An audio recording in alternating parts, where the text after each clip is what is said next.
Angka kemiskinan September 2024 sudah dirilis. BPS mencatat 8,57% penduduk miskin di Indonesia. Bagaimana angka tersebut didapat?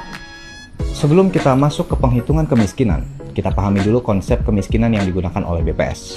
Mengacu pada Handbook on Poverty and Inequality yang diterbitkan oleh World Bank, kemiskinan BPS dihitung dengan menggunakan konsep kemampuan memenuhi kebutuhan dasar atau Basic Needs Approach.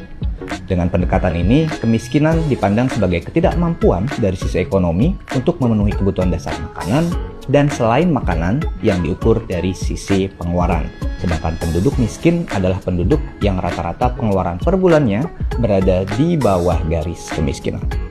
Sederhananya, garis kemiskinan adalah nilai pengeluaran minimum selama sebulan untuk memenuhi kebutuhan dasar, baik itu makanan maupun selain makanan.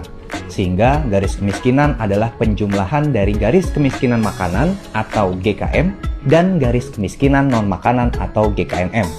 Tentunya antara level nasional, provinsi, hingga kabupaten kota itu memiliki garis kemiskinan yang berbeda-beda. GKM adalah jumlah nilai pengeluaran per bulan dari 52 jenis komoditi dasar makanan yang dikonsumsi, seperti beras, ikan, daging, telur, sayur, dan lain sebagainya, yang kemudian disetarakan dengan 2100 kilokalori per kapita per hari. GKNM merupakan penjumlahan nilai kebutuhan minimum dari komoditi-komoditi non-makanan terpilih yang meliputi perumahan, sandang, pendidikan, dan kesehatan.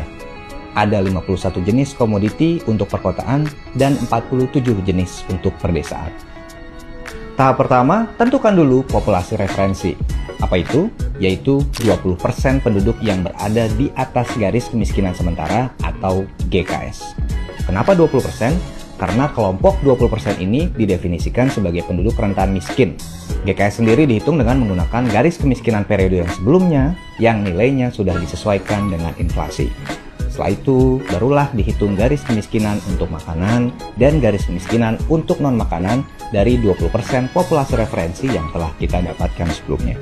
Dapatlah garis kemiskinan. Dari garis ini ditentukan berapa banyak penduduk yang berada di bawah garis kemiskinan yang kemudian kita sebut sebagai penduduk miskin. Semua data bersumber dari Survei Sosial Ekonomi Nasional atau SUSENAS yang dilaksanakan pada Maret dan September. SUSENAS Maret untuk mendapatkan estimasi kemiskinan level nasional, provinsi, hingga level kabupaten kota. Sedangkan SUSENAS September untuk mendapatkan kemiskinan nasional dan level provinsi. Tentu menghitungnya nggak sesederhana penjelasannya ya, tapi sekarang sahabat data jadi tahu kan gimana cara BPS menghitung kemiskinan di Indonesia.